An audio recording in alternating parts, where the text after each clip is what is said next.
안녕하세요. 저는 너무 힘든 일을 겪고 아직 상처에서 완전히 회복되지 않은 30대 여성입니다. 젊다면 젊은 나이인데 그 나이에 무슨 힘든 일이 많았길래 엄살을 부리나 싶겠지요. 사실 저는 제게 일어난 일 때문에 몇 번이나 정신줄을 놓을 뻔했습니다. 지금도 겨우 버티면서 살고 있어요. 사람 만나는 것도 겁나고 밤에 잠도 잘 못 이루고 있습니다. 주변 사람들 덕분에 조금씩 나아지고는 있지만 지금도 그 생각을 하면 두려운 마음이 들어서 꼼짝할 수가 없네요. 그래도 마음에 담아두기만 하는 것보다 사람들에게 이야기를 하는 게 좋다고 해서 용기 내어 글을 써봅니다. 한때는 저도 그저 해맑기만 한 평범한 직장인이었어요. 그런데 직장에 막 들어갔을 무렵 큰 사고를 당해서 1년 동안 병원 신세를 져야만 했습니다. 우선 그 이야기부터 시작해 볼게요. 그날은 제게는 악몽 같은 날이었습니다. 저는 직장에 막 입사한 신입 직원이었고 여러 가지로 배울 게 많아서 날마다 야근을 했었어요. 일에 대한 의욕도 넘쳤고 젊은 나이라서 힘든 줄도 몰랐지요. 어렵게 들어간 회사라서 잘해내고 싶은 마음도 많았습니다. 회사는 집에서 1시간 거리에 있었는데 야근을 하고 돌아가면 늦은 밤이 되곤 했었지요. 늦게 집에 들어오는 저를 아버지는 항상 걱정하셨습니다. 왜냐하면 집으로 들어오는 골목길이 인적도 드물고 너무 어두워서 위험해 보였거든요. 하지만 저는 늘 다니던 길이라서 별로 무섭다는 생각을 하지 않았습니다. 아버지에게도 괜찮다며 걱정하지 마시라고 했죠. 그런데 하루는 바로 그 골목길에서 누가 자꾸 따라오는 기분이 들더군요. 아버지가 하신 말씀도 있고 해서 저는 집으로 가는 발걸음을 재촉했습니다. 그냥 기분 탓인지도 모른다며 애써 외면했었지요. 뒤돌아보면 이상한 사람이 있을까봐 그냥 앞만 보고 달렸어요.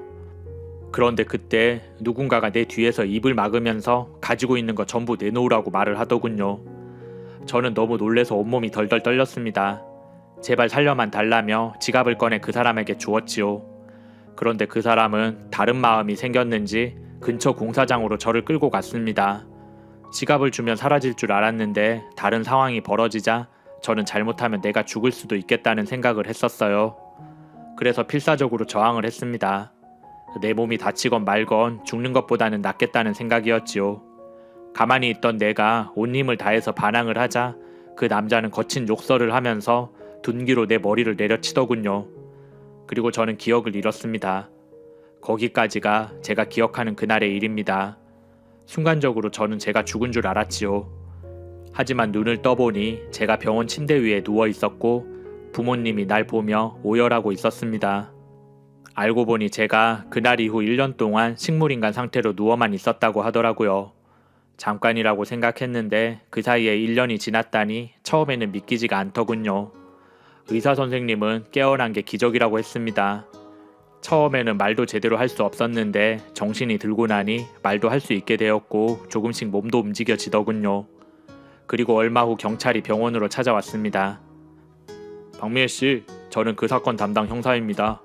혹시 그날 있었던 일이 기억나십니까? 범인 얼굴 같은 거 생각 안 나세요? 너무 어두워서 얼굴은 못 봤어요. 그냥 성인 남자라는 거 말고는 제가 아는 게 없네요. 담당 형사는 사건이 미궁에 빠졌다면서 1년 동안 열심히 수사를 했는데도 범인을 찾지 못했다고 하더군요. 시간이 걸리더라도 저희가 범인은 꼭 찾아내겠습니다. 지금도 최우선으로 두고 수사하고 있어요. 그러니까 미애 씨는 걱정하지 마시고 재활운동 열심히 하세요. 범인을 잡지 못했다는 말에 두려운 마음이 들었지만 형사를 믿고 저는 열심히 재활운동을 했습니다. 덕분에 몇 달 후 저는 몸이 완전히 회복될 수 있었어요.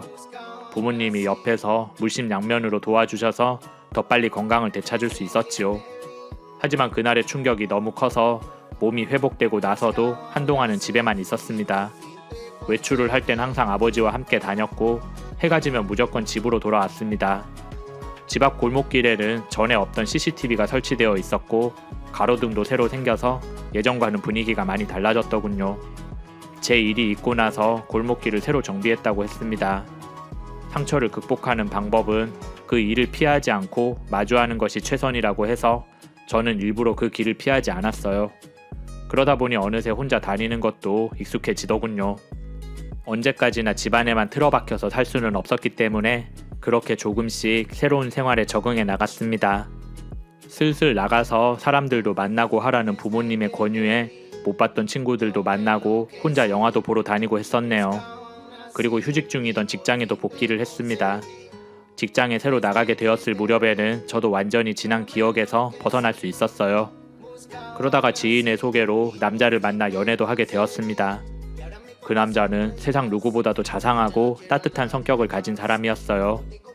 그 사람을 만나고 나서 저는 정서적으로도 많이 회복될 수 있었지요.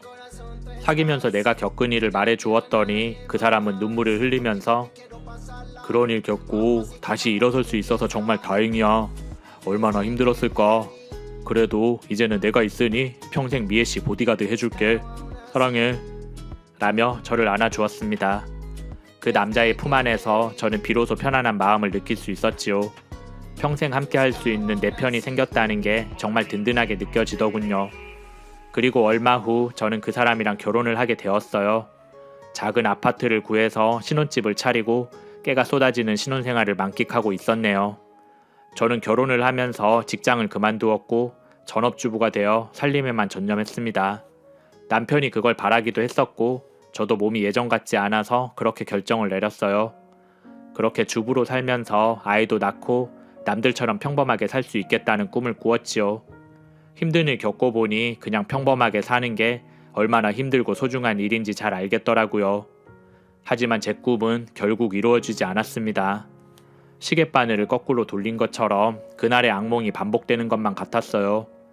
하루는 저녁에 마트를 들렀다가 집에 오던 길이었는데 누가 뒤따라오는 기분이 들더라고요. 저는 예전 생각이 나서 온몸에 소름이 돋았습니다. 하지만 그날은 그런 기분만 들었을 뿐 아무 일도 일어나지 않았지요. 퇴근을 하고 돌아온 남편에게 이야기를 했더니 어쩌면 예전 일 때문에 당신이 예민해진 걸지도 몰라. 그래도 혹시 모르니 당분간은 조심해서 다녀. 나도 일 끝나면 최대한 일찍 들어올게. 라고 하더군요. 그 말을 듣고 나니 어쩌면 내가 너무 지나치게 반응했을 수도 있겠다는 생각이 들더군요. 그런데 며칠 후 저는 비슷한 기분을 또다시 느꼈습니다. 그날은 친정에 갔다가 돌아오는 길이었는데 자꾸 이상한 느낌이 들어서 뒤를 돌아보았어요. 그 순간 어떤 남자가 급하게 몸을 숨기는 것이 보였습니다. 내가 예민해서 그런 게 아니라 확실히 수상한 행동이었죠. 거기 누구예요? 저는 용기를 내서 말을 던졌습니다. 그러자 그 사람이 뒤돌아서서 달아나기 시작하더군요. 검은색 모자를 눌러 쓴 성인 체형의 남자였습니다. 그걸 본 저는 그날 밤에 악몽이 떠올라 나도 모르게 주저앉고 말았어요. 혼자서 집까지 어떻게 왔는지도 모르겠네요. 남편이 오기만을 기다렸다가 전부 말해주었습니다. 이번에는 내가 확실히 봤어요. 아무래도 그 사람이 예전에 날 해치려던 사람 같은데 정말 무서워서 견딜 수가 없어요. 알았어. 내가 따로 알아볼 테니 그동안 당신은 가능하면 밤에는 나가지 마. 외출하더라도 사람 많은 데로만 다니고 그리고 경찰에 얘기해서 주변 순찰 강화해달라고 할 테니 너무 걱정하지 마. 이럴 때 문제를 해결해줄 남편이 있다는 사실이 저는 정말 믿음직했습니다. 그런데 며칠 후 저는 그 남자를 다시 만나게 되었습니다. 이번에는 지난번과 달리 벌건 대낮이었어요. 그것도 사람이 많은 번화가에서 그 남자는 대놓고 내 앞에 나타났더군요. 그날은 은행에 다녀오던 길이었는데 밝은 대낮이었고 사람이 많은 길이라서 마음을 놓고 있었지요. 그런데 누가 내 앞을 가로막고 서더니 할 말이 있다고 하는 겁니다.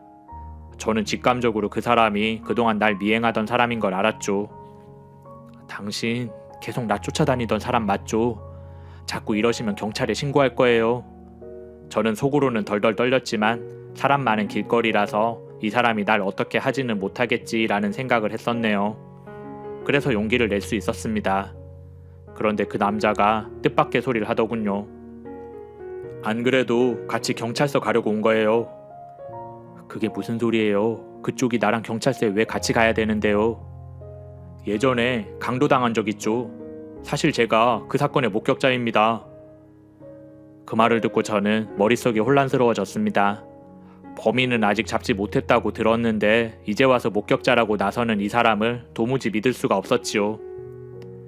그땐 안 나서다가 이제 와서 왜 이러나 싶지요. 저도 그럴 만한 사정이 있었어요.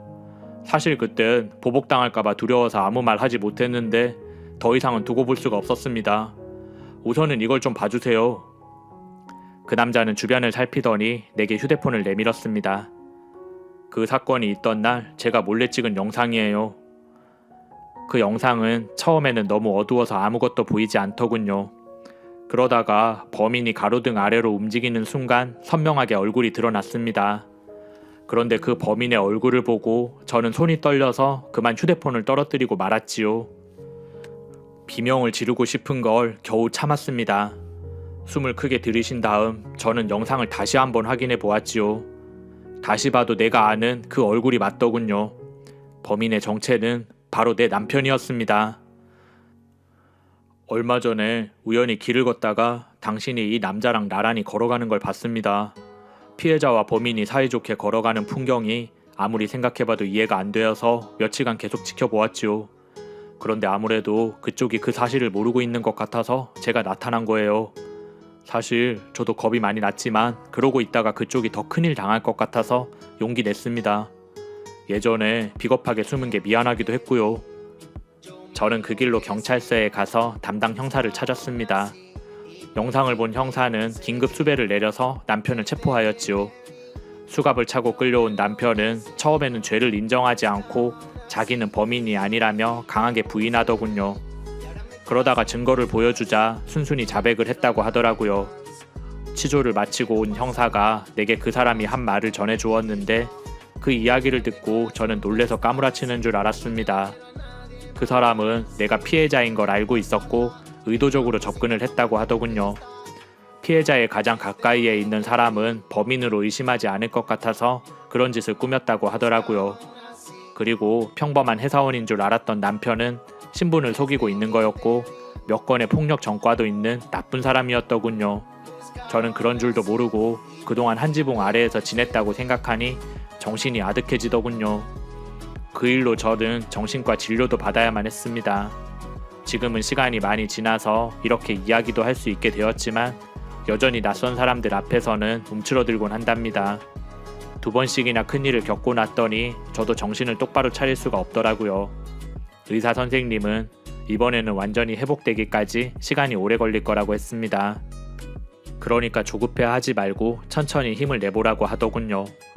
많은 일들을 겪었지만 저는 무너지지 않겠다고 결심을 했습니다. 비온 뒤에 땅이 굳어진다고 지금 이 시련을 극복하고 나면 저도 단단한 사람이 되어 있겠지요. 제게 힘내라고 마음으로 격려 많이 해주셨으면 좋겠습니다. 이야기는 여기까지만 할게요. 들어주셔서 고맙습니다.